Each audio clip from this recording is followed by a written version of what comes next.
is we all are here seeking a meaning. You know, we all want to matter and mean something. And before today, like what mattered to me most above anything was a 79-year-old woman. She mattered to me in a way that I will never recover from the rest of my life. I will never be who I was when you knew me the day before yesterday. I can never be him again. But the only thing that makes me feel as though I am who I was for those 30-some-odd years she raised me is rap music. That's it for me. Hardcore G shit, homie, all play around, ain't shit, sweet like the peach, this Atlanta clown. Home of the dealers and the strippers in the clubs though. Catch you coming out that Magic City with a snub hoe. Lurking in the club on tourist motherfuckers. Welcome to Atlanta, up the jury motherfucker. These monkey niggas looking for some Luda and Jermaine. And all that nigga found was some Ruger and some pain. Pow, motherfucker, pow, come up off the chain. Pow, motherfucker, pow. One off in it right. We some money hungry wolves and we down to eat the rich. Your bodyguard and shit, we strip them like a stripper. Inspiration or whatever, what inspiration has Brooklyn had on that project, if any? You know, if people, it's a certain energy places, you know, like all my rich homeboys, they go make huge pop songs in LA.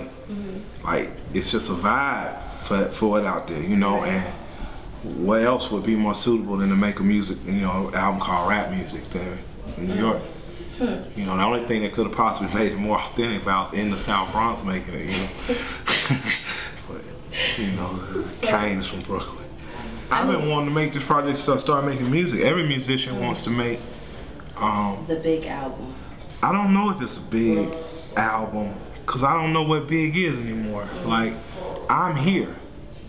You know, I'm here in a way that's different than I thought I'd be here. You know what I mean? Like, Big Boy and Tip are my friends. You know, they are multi-million selling hit makers that listen to my music faithfully and rap my lyrics and compliment my artistry. And that's, like, amazing to me.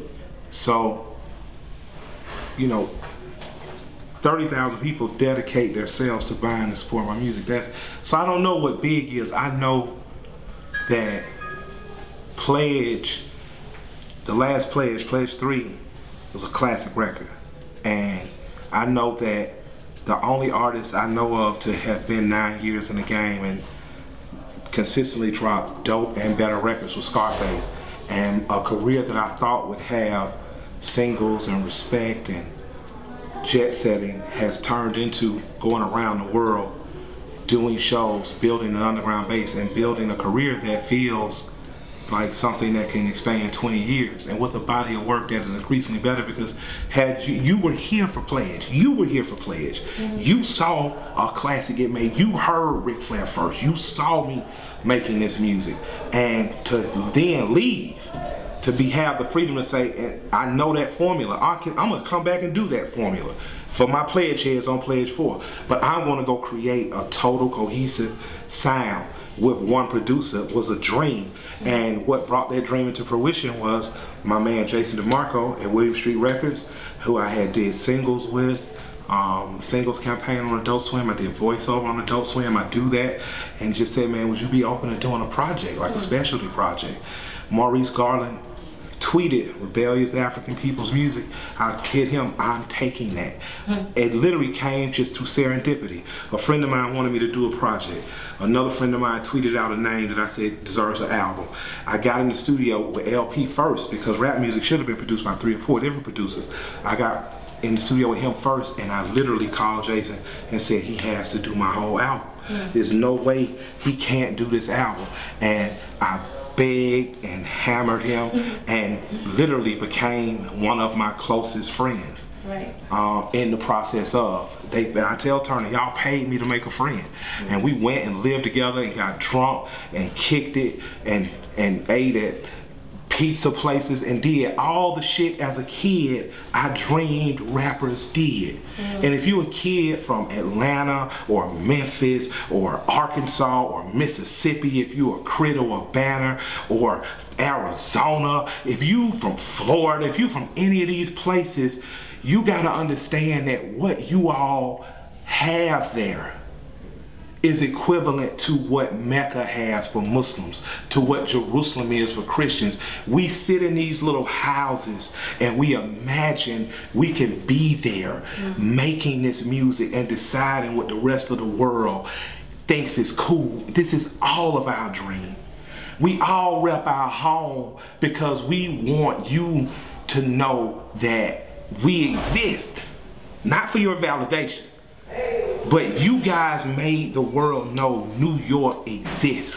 When I say you, I'm not talking to the currents who think I'm the greats. I'm talking to the kids who did it with no offer at getting famous, kids who did it with no opportunities to be on BET and MTV because there weren't any things my man Tip has to walk through right now. Hell yeah, man. What he said. So whether it's Tip on Bankhead or me in Adamsville or Jones on 23rd and Wolf and Little Rock or Peel and Philly Court, like there was once a kid in the South Bronx and radio didn't play no rap and he had to figure out how to do it in the park. And there were once some kids who dressed in all black and wore Adidas who TV wouldn't play, but they was the first to do all the shit. And then there was other dudes inspired to do it on the West and out of Florida and out of Texas. So to go there, for me, was like me saying, this is what the fuck we learn to do. And this is how well the fuck I do it. And you gonna pay the fuck attention, because this shit is leading whatever you've heard. Right. This shit is what rap music was supposed to and is supposed to be. It's what it's supposed to have turned into, and I am what it's supposed to be. Right. That's simple. There's nothing else on it, no fancy, I got my singles, no, just you are supposed to be listening to rap. You are supposed to be feeling these emotions. You are supposed to, because this is our shit. And hip hop is not pop. Hey! Okay. Prime time rap gang, bang, bang, bang. JoJo nigga. That JoJo, that reggae is going to. Ball in your court, my nigga, take that shot, man. Let's get it, man. Respect this.